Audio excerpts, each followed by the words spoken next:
All right, first guest of 2018. C Bunny is joining me right Hello? now. How's it going? Hey, how's it going? I'm good. I love the enthusiasm. Thank you so much for being on the show. No problem. I'm snowed in, so you're entertaining me, actually. It's all good. It's all good. So how is your New Year so far? What is it, January 4th?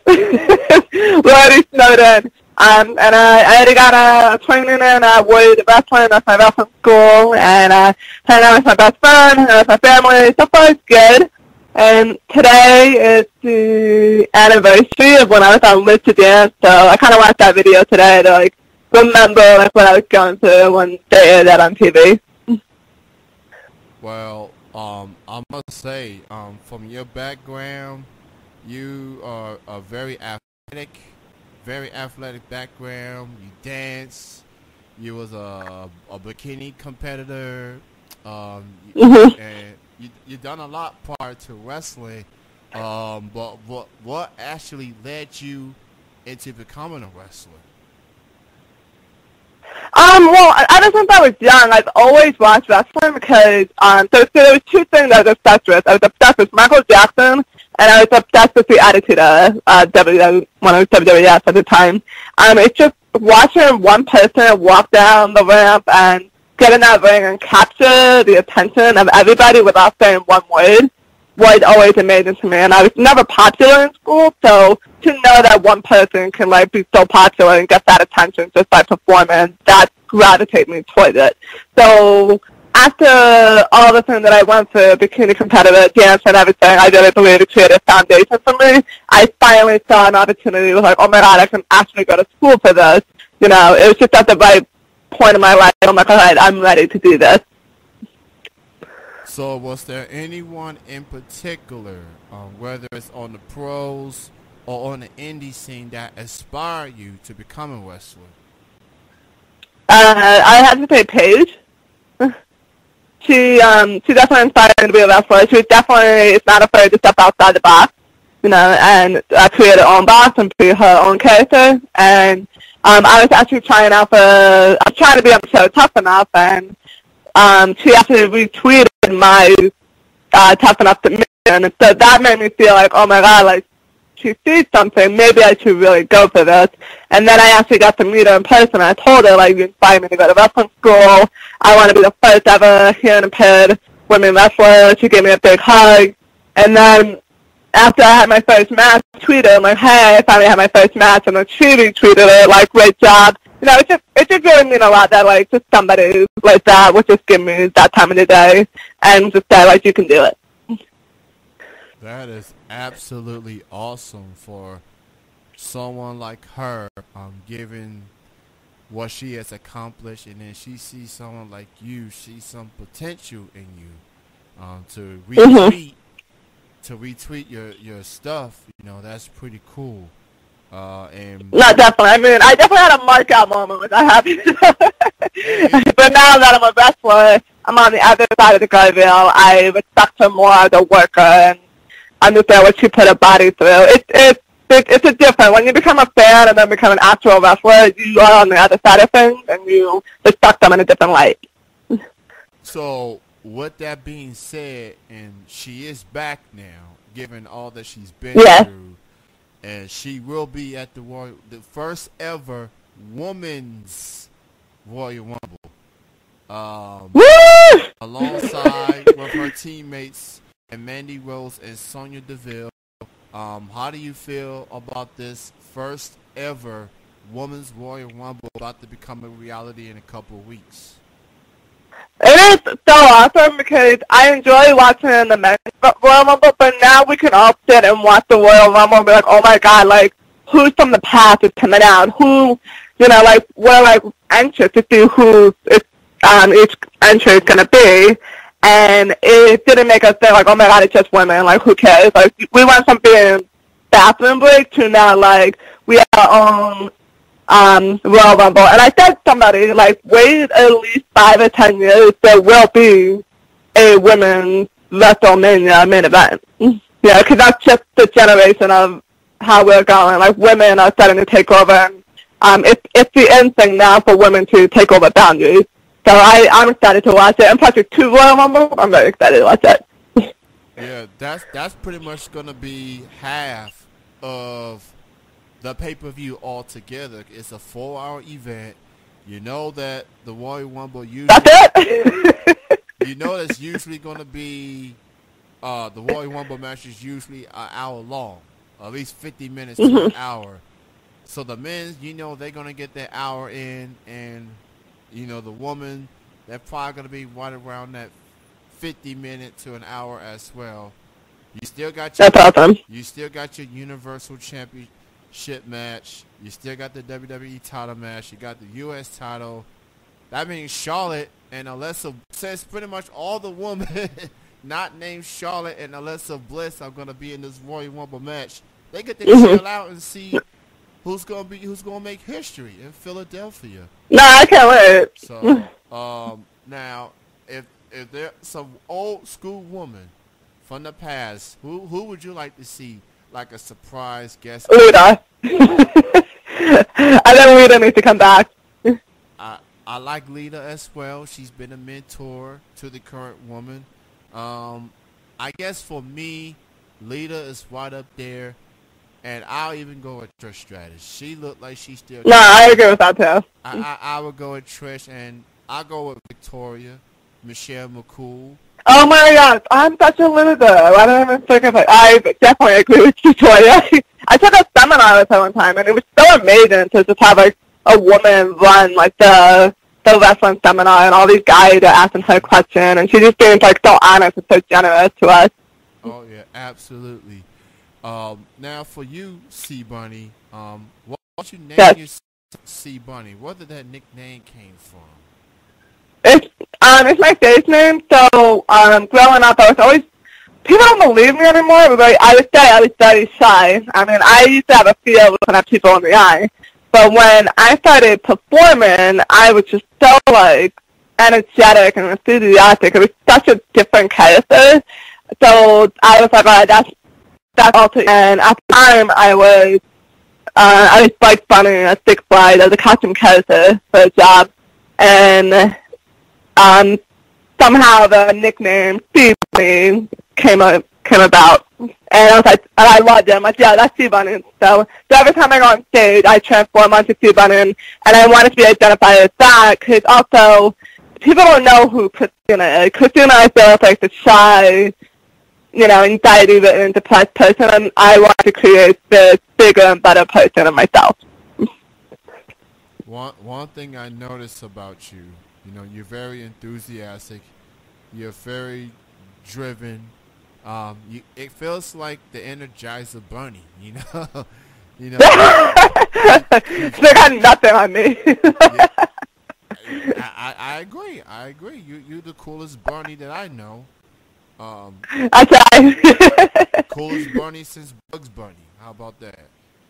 I love Bugs Bunny. I never thought Bunny. So, as far as 2018, what are some upcoming shows, upcoming matches that you would like to promote? So I'm definitely a big part of the company Warriors of Wrestling, and we also have our women's company, Women of Warriors. So I'm part of a tag team tournament next weekend for Warriors of Wrestling in Staten Island. I could possibly, hopefully, have a shot at the tag team titles, and I would probably be, it's cool because I'll be the girl in an all-women tournament. In January 27th, I'm doing CWA. In Delaware. That's an all-new women promotion. And then in February 10th, there'll be a Women of Warriors and Warriors of Wrestling show. I think we're going to be in Brooklyn. Awesome. And working on other shows right now. So, let's go back to that tag team tournament for a moment. Considering that you're the only female in an all-men's tournament. Yes. As far as what has been the reaction that you have been getting being the only female? How does the men feel about it? Do they feel like they have to take it easy on you, or you just like, just go at me like everybody else?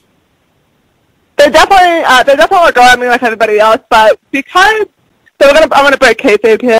Because I'm hard of hearing, it's hard for me to just hear stuff on the fly. So a lot of stuff has to be like body language, and sometimes I'll plan stuff ahead of time. So they still work me just as hard. It's just like everything else in life. We just find a different way to do it to make it work. And I know the reaction with everybody is that I don't even think they look at me as a woman. They just look at me as a dancing bunny, just having a good time. So, and that's always my attitude. Like, I want everybody to have a great time in the ring because there's so much crap in the real world. So if I made them smile at the end and say, yo, that was so funny, or I had a good time doing that, I know I did my job. I respect that. I definitely respect that for sure. It feels like, like we was talking a little bit earlier, women wrestling continues to grow, continues to evolve. At the same time, it feels like y'all work twice as harder. Y'all got to work twice as harder just to get the respect. And yes, I love women wrestling. I love what's going on. I love. I like it too. I love, and obviously there's competition here and there. Everybody strives to be the best, but on the flip side, me being a wrestling fan, I keep hearing the bond, the brotherhood, the sisterhood that goes on that us wrestling fans we don't see, and with all the entertainment that's going on, there's a lot of cool friends in this business, and you need obviously getting the support of the fans. It helps, but getting the support of your peers is also important as well. Very, very important. What would your advice be, C Bunny, to anyone that wants to become a wrestler or is aspiring to be a wrestler? What would your advice be? I'd say it's gonna be the hardest thing you've ever done. It's once you take that first bump, you kind of question and like, should I be doing this? But honestly, if you really love what you do, then it's your passion. You're gonna go for it. Just know that it's just like anything that you want in life. You have to put the work in. My best advice for people just starting out too: come in early, shake everybody's hand, like be very respectful. I didn't even say a word, for a couple of months.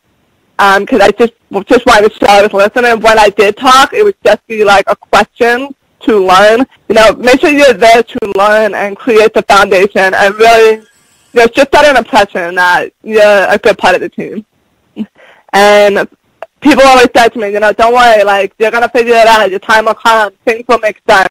And I'm like, okay. And then when you get in the ring, you finally get it. You're like, when you finally have your first match and you got adrenaline rush, all that bumps, long drive, long days, being sore every single day, you remember why you want to do it. So just keep your eye on the prize. Absolutely. Wrestling, just like any other sport, you want to be the best and you want to be a champion. And if you're not there for any of those two things, you're wasting your time and you're wasting everyone else's time. All eyes on the prize, as people like to say. For people that wants to keep in touch with you social media-wise, Twitter, Facebook, Instagram, or any other social media feeds, why don't you go ahead and promote your social media links and where people can get in touch with you? Yeah, Bunny. If you want to find me on Instagram and Snapchat and what's the other one? Twitter, it's CBunny2, no dash, CBUNNY2. And I'm on Facebook at Christina C Bunny, so it should pop up right away. And you can also look me up on YouTube. Just type in C Bunny and subscribe to my channel. You can see many wrestling matches, but you can also see a lot of my hip-hop dance career. The music videos, concerts, and stuff, and just a lot of freestyle, and me just feeling the beat. And don't be afraid to add me. I love C Bunny. I love what I hear. I love your energy, your enthusiasm, uplifting, very humble woman. Thank you. So another thing I want to talk about is you are hearing impaired. Um, Mhm. um, what what's the experience like going through that as an athlete? I mean that there's some challenges that goes along with it, but from your side as an athlete, what's that like going through that and still be able to perform? It is it has its pros and cons. So I describe being hard of hearing is trying to do everything you're supposed to do, but you have a hand like right in front of your face. It gets in the way, so you have to figure out how to do it. It's very hard when, especially when training, we're running back and forth in the ring. The ring makes a lot of noise. When people have me in a headlock and talking to me, I can't hear them. I really have to have them do what I'm very grateful for.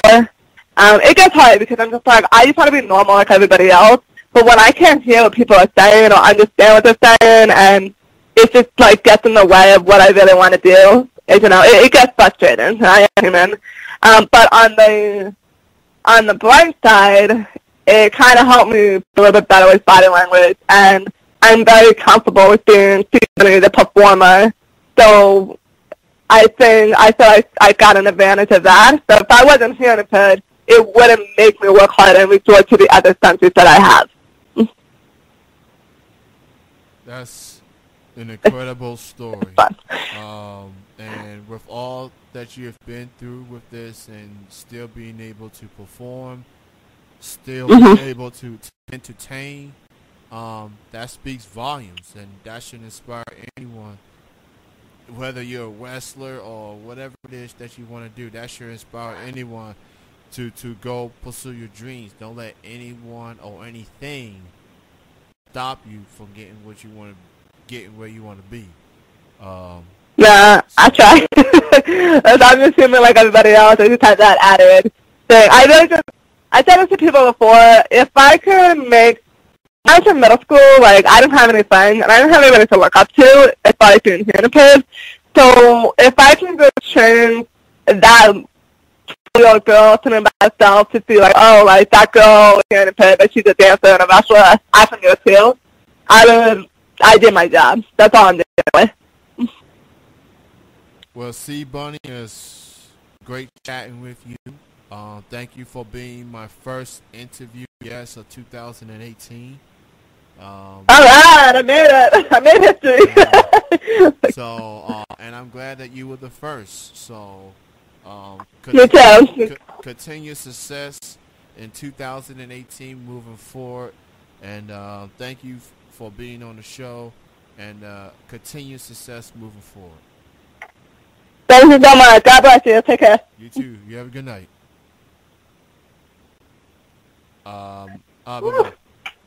That was C.